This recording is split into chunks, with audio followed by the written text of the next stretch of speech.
हमारे इस channel MM music को लाल button दबाकर सब्सक्राइब करें और घंटी के निशान को जरूर दबाएं ताकि सभी नई वीडियोस आप तक तुरंत पहुंचे, बिल्कुल मुफ्त।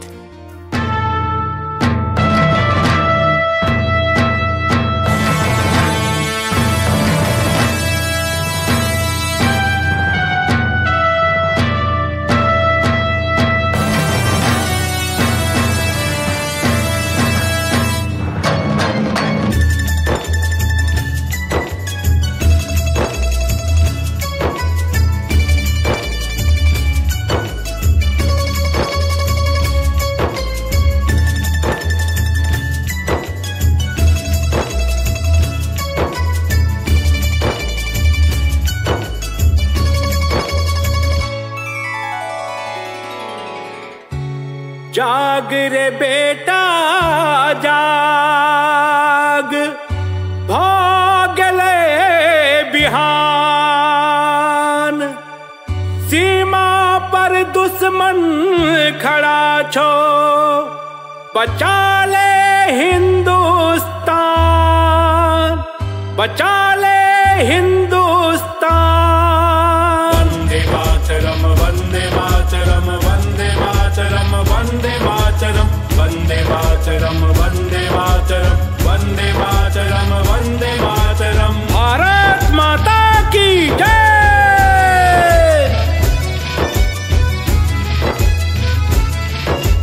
जो बेटा तू रक्षा करी है,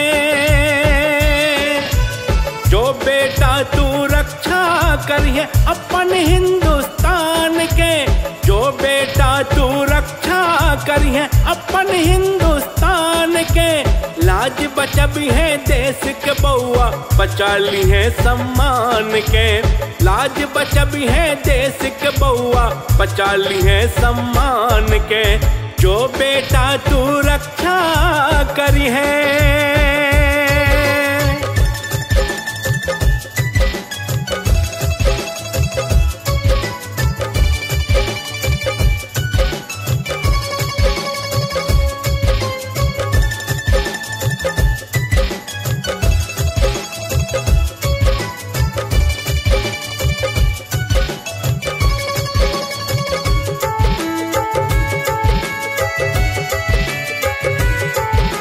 मिथिला के तू वीर सपूत, सीमा पर जाके लड़ी है।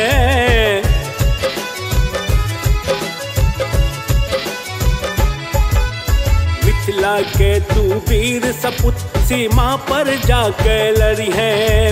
दुश्मन के की औकात तोरा लग, छाती का हड्डी तोड़ी है, तो कर छाती का हड्डी तोड़ी है।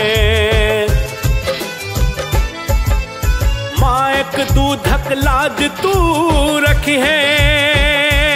हर हर महादेव, हर हर महादेव, हर हर महादेव।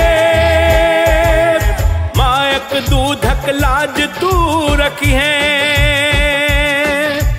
बचा ली है स्वाभिमान के, लाज बचाबी है देश के बउआ, बचा ली है सम्मान के।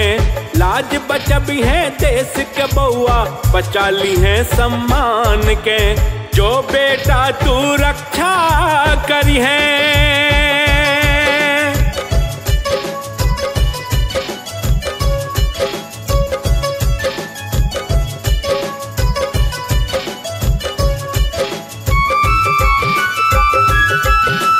हमर तिरंगा हमर शान अछि, लहर लहर लहरबी है।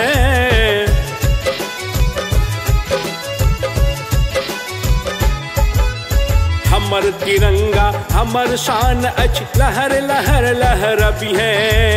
इनकलाब के नारा लगा, पाकिस्तान में गाड़ी के अभी है, पाकिस्तान में गाड़ी के अभी है। चिंता हमर ने करी है बेटा। हर हर महादेव, हर हर महादेव, हर हर महादेव। चिंता हमर ने करी है बेटा, नहीं तोरी है गुमान के। लाज बचबी बचबी है देश के बउआ बचा ली है सम्मान के। लाज बचबी है देश के बउआ बचा ली है सम्मान के। जो बेटा तू रक्षा करी है अपन हिंदुस्तान के। लाज बचबी है देश के बउआ बचा ली है सम्मान के। लाज बचबी है देश के बउआ बचा ली है सम्मान के। जो बेटा तू रक्षा करी है। वंदे मातरम वंदे मातरम